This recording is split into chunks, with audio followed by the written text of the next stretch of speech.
As far as Khadi is concerned, my own practical experience is that the Khadi board does not have sufficient number of centers, especially in the areas which are the most backward. For instance, in the Sundarbans area, which has only one crop a year and which is actually very poor and backward as far as industrialization goes, we find hardly any center, either purchasing or training centers. The other thing we note is that the individual who is spinning at home does not know where to take the yarn because there is no publicity or propaganda to help the individual spinners to go and sell their yarn, with the result that although large amounts of subsidy are being given by government, it is not going to the help of the majority of those who are today wanting some form of cottage industry employment.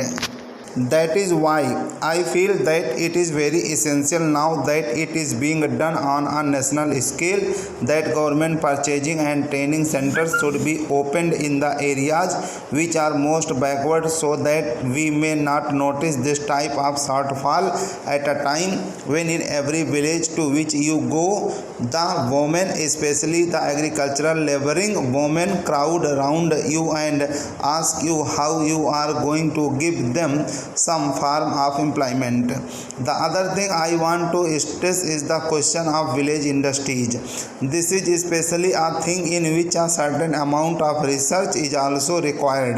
In these areas, I am afraid nothing has been done, although we approach the industry department again and again.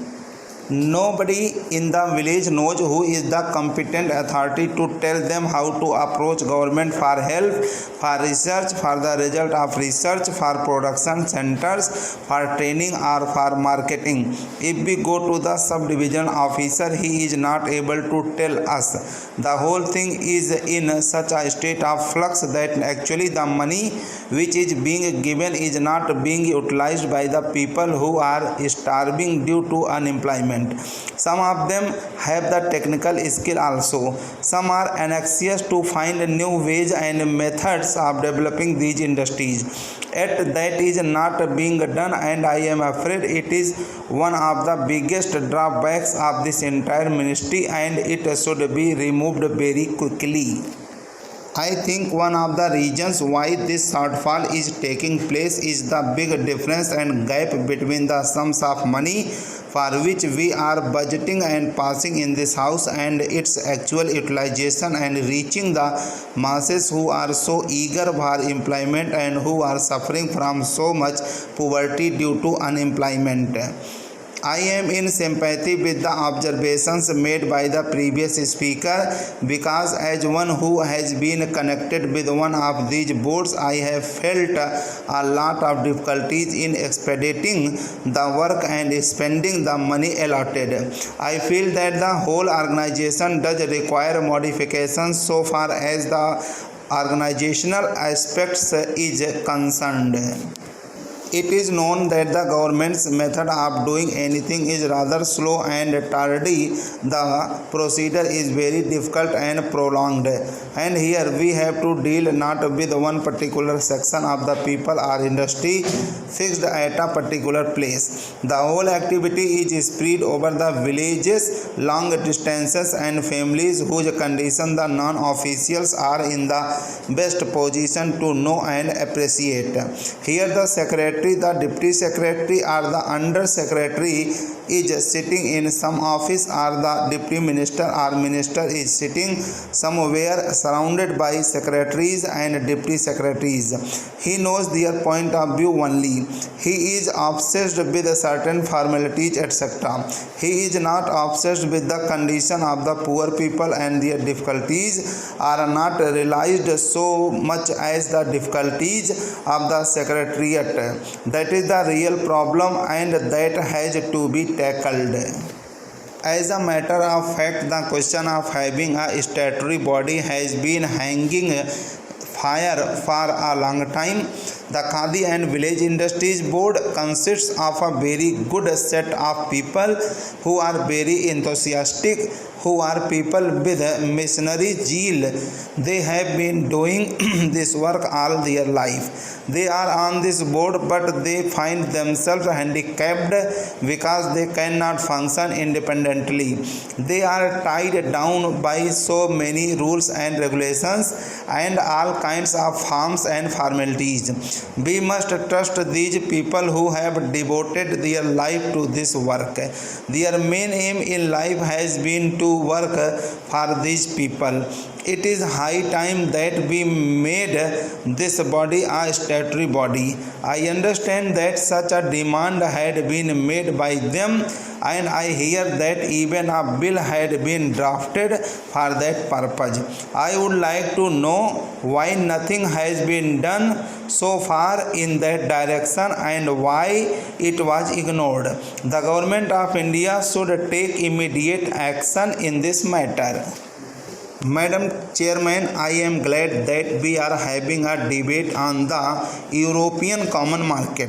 I wish that it had taken place earlier. Had Parliament been in session when the Minister of Aviation of the UK visited Delhi, it would have had an opportunity for arming government with its views, thus helping it in formulating the statement, but at any rate indicating to the world at large that Parliament is fully behind the Finance Minister in the statement that he has made. The statement that has been made by the Finance Minister is admirable both in content and in tone.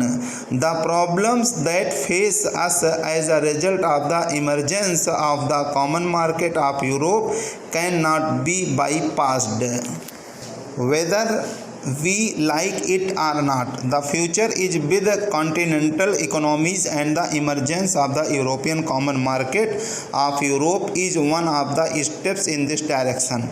No one can deny the stakes that we have in the matter of entry of the United Kingdom into the Common Market of Europe. I have done some research into the actual position of our trade, and I think it would perhaps help the House to estimate the magnitude of the problem that is facing us. We are importing 35% of our imports from Western Europe, including UK. We are exporting about 40% of our goods to this area. We have a large interest in the outcome of UK entry into the common market and the terms on which the proposes to enter into the common market. In the present circumstances, we cannot visualize what the terms will be, but we know that our stakes are great, and we have already indicated our deep interest in the terms which the UK would be able to negotiate. But having made our standpoint clear, it would be unbecoming of us to do anything else except to be prepared for all eventualities. I want the House to realize that while undoubtedly this is a great challenge, we ought to be prepared and not content ourselves with giving expression to certain views which might give the impression to the outside world that we are in a state of panic. To suggest, for instance, that the pattern of our trade should be changed overnight is not realistic. A changeover in trade is no solution. My honorable friend Sri Krishna Reddy pointed out that our balance of payments was most unfavorable with Germany. I know that it has been unfavorable, and while partly this is due to Germany imposing very high tariffs, let us realize that we have had to depend for aid and capital from the developed countries, notably Germany, and as such our balance of payments is bound to be unfavorable. It has been recommended by my friend that we ought to think of the pattern of trade being changed so that the Eastern European countries might be our main customers. Before us, the advantages of the rupee credit and rupee payments are dangled. I only want to sound a note of caution.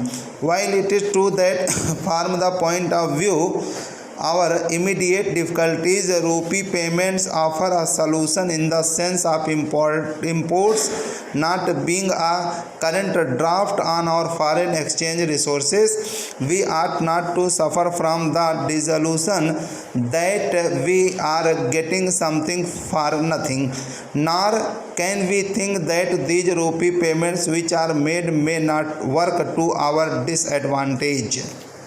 I do not propose to go into this question today since the issues that merit consideration are different.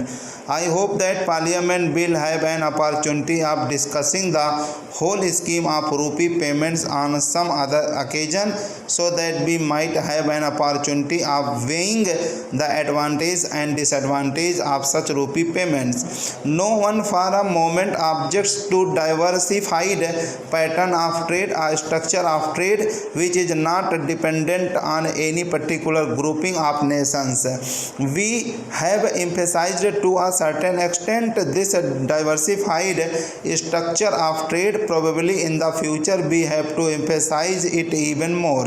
But what is the position today? As it is, the terms which can be arranged for UK entry into the common market are not dependent on that country alone.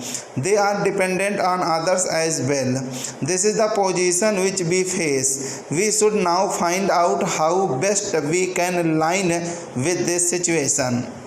There is one thing which has to be affirmed on this occasion.